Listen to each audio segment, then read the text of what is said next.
Welcome, fantabulous souls, to Psychically Speaking. I'm your host, Psychic Lisa Ann, and I'm thrilled to have you here.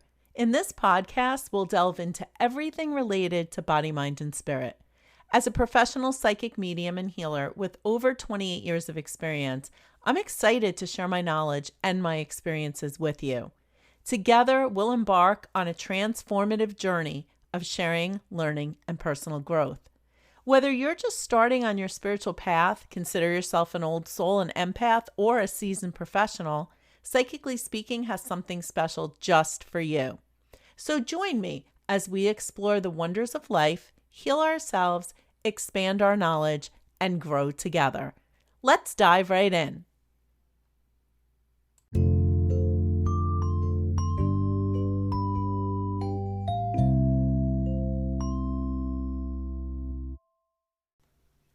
Today, we're going to be talking about a topic that, quite honestly, I just feel doesn't always get enough attention in the holistic body, mind, spirit world. I think sometimes we're always talking about the psychic stuff and the body, mind, spirit stuff and the peace, love, and light stuff. But the truth of the matter is, sometimes life can throw some pretty strong punches at us. And it's in those moments where we can find ourselves feeling very overwhelmed. And that is today's topic, dealing with overwhelm and overload. Now, I have to confess that I have been in that place more than once in my life. And just recently, I had quite the year of dealing with one thing after another, after another, after another. And I had to learn really quick to find ways to make things as easy on myself as I could. Because let's be honest, quite frankly, we can't always hit the pause button and just take a year off of life, right? People have jobs and families and responsibilities. And sometimes you're just juggling a million things and you just don't even know how you're going to get through the day. So I've put together these top 10 tips that I found the most useful. And I know you are going to find value in some of them, but I really, really encourage you to try all of them. So let's jump right in, okay? Tip number 1, take a deep breath. There is so many benefits to deep breathing exercises. We have scientifically proven that deep breathing, focusing on those meditative breaths, helps to reduce stress and can really help you with that feeling of being overwhelmed. One of the simplest techniques that you could do, and it doesn't matter if you're driving, if you're in the middle of a crowd, if you're sitting at home in your chair, quiet, you could do this anywhere. Just bring your awareness to your breath. Start breathing into the count of 5. Holding the breath to the count of 5 and slowly exhaling to the count of 5. So when I do it, it sounds like this: 1 alligator, 2 alligator, 3 alligator, 4 alligator, 5 alligator. And then I count to 5 holding it, and then 1 alligator, 2 alligator, 3 alligator, 4 alligator, 5 alligator, as I breathe out. And then as you're doing that, add in the simple visualization of, as you're breathing in, imagine breathing in a beautiful white light. As you hold that breath, visualize that light traveling through your nose up to the top of your head and all the way down to the bottom of your feet. And as you slowly exhale out, just imagine breathing out a gray mist. Just letting go of all that stress and tension. Tip 2, prioritize and make a to-do list. I do this all the time because I am one of those attention deficit. My mind is always in a gazillion places. But this is especially useful when you find yourself in that moment of overwhelm and overload. I cannot explain to you how much better you feel when you have the to-do list, because I think For me, one of the problems when I'm in that place of overwhelm and I have all these things going on at the same time, and there's, things that you need to prioritize, when you write them down, there's just some sense of comfort knowing that, hey, I wrote it down, I'm not going to forget it. And then you could, at any moment, take that to do list and look at it and quickly prioritize it and look at it and say, okay, this is what I need to get done today in this moment.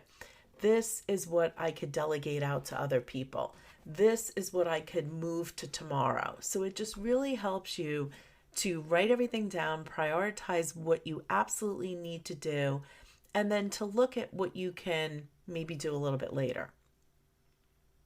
Tip 3, break things into smaller steps.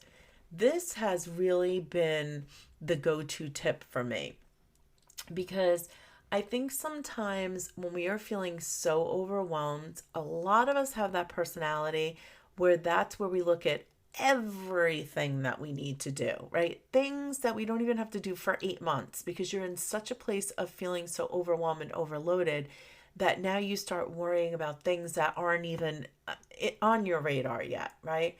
So by breaking tasks into smaller steps, or as I like to call it, taking it one day, 1 hour, 1 minute, 1 second at a time, right? As you break it down, it makes it so much more doable.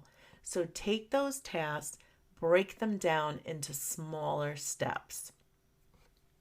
4, practicing mindfulness and meditation.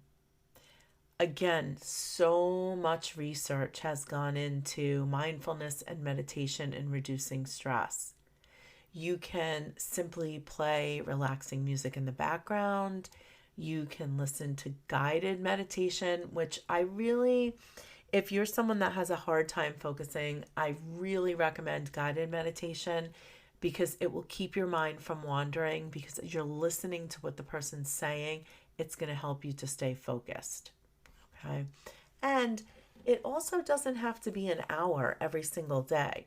You can do a 5-minute meditation that is just going to re-energize your entire body. 5, I know a lot of people have a hard time with this one, but reach out for support. I cannot stress enough the importance of seeking support, whether it's friends, family, maybe even sometimes a professional, a therapist, a life coach,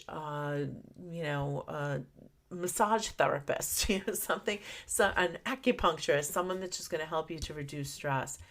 And, it's really important, I think, that when we reach out for help, you have to communicate what you need, right? Because everybody's different. Sometimes when people are feeling overwhelmed, they want to talk about it. Other people don't. So when you reach out for that support, 2 important things. 1, make sure you're reaching out to the right people who can actually offer you the support you need. Don't reach out to the people who are going through their own chaos because then it's 2 people in chaos and that's not going to be able to help. That's not going to help either one of you, right? So make sure you're reaching out to the people who can really be supportive and the people that you can lean on. And make sure you're letting them know what you need in that moment.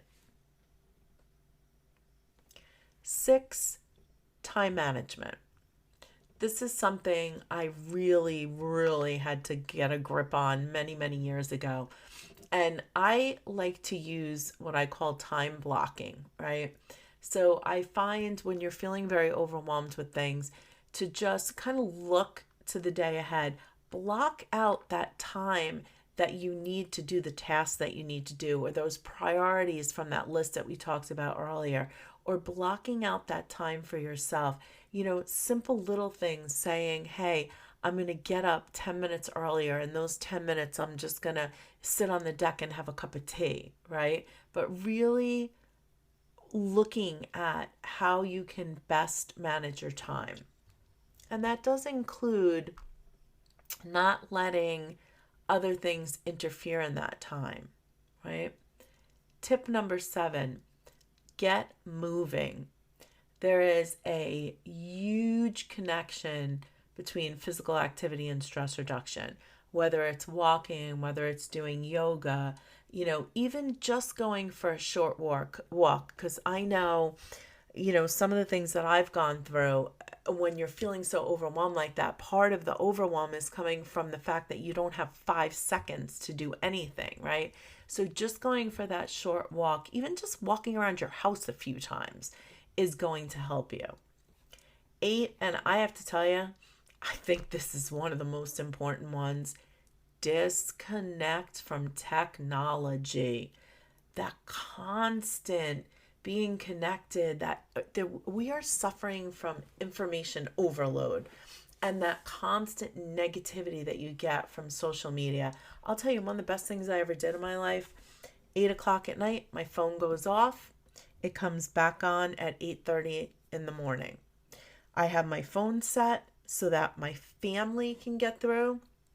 When I put it on Do Not Disturb, so I know that if there's an emergency, they can get through, but everything else is blocked. So my phone is not pinging all night long.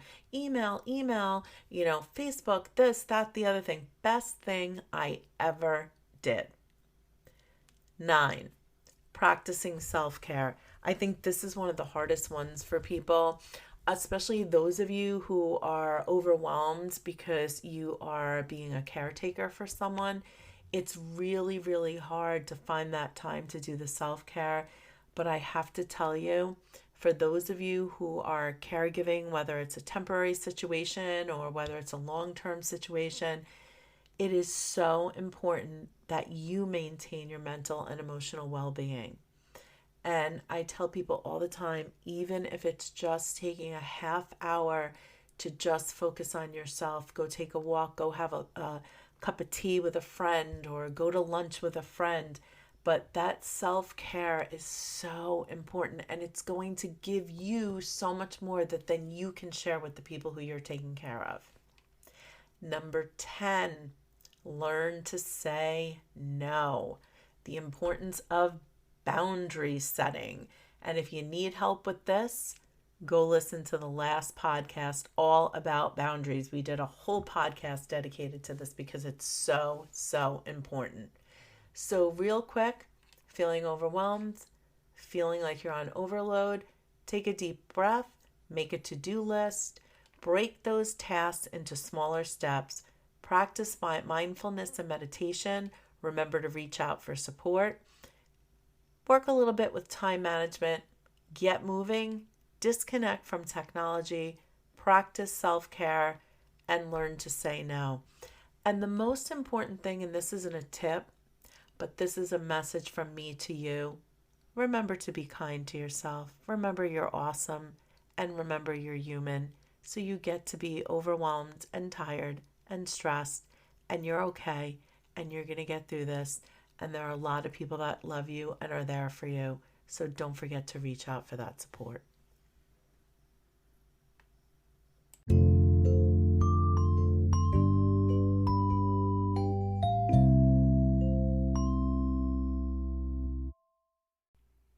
Thank you once again for joining me on this incredible journey. If you found this podcast enjoyable, I kindly ask you to share it with a friend and make sure to hit that subscribe button. To discover more about joining my free weekly live happy hour, explore my work, or visit my Body, Mind, Spirit spa and gift shop in the enchanting historic downtown Southern Pines, North Carolina, simply head over to spiritquestnc.com.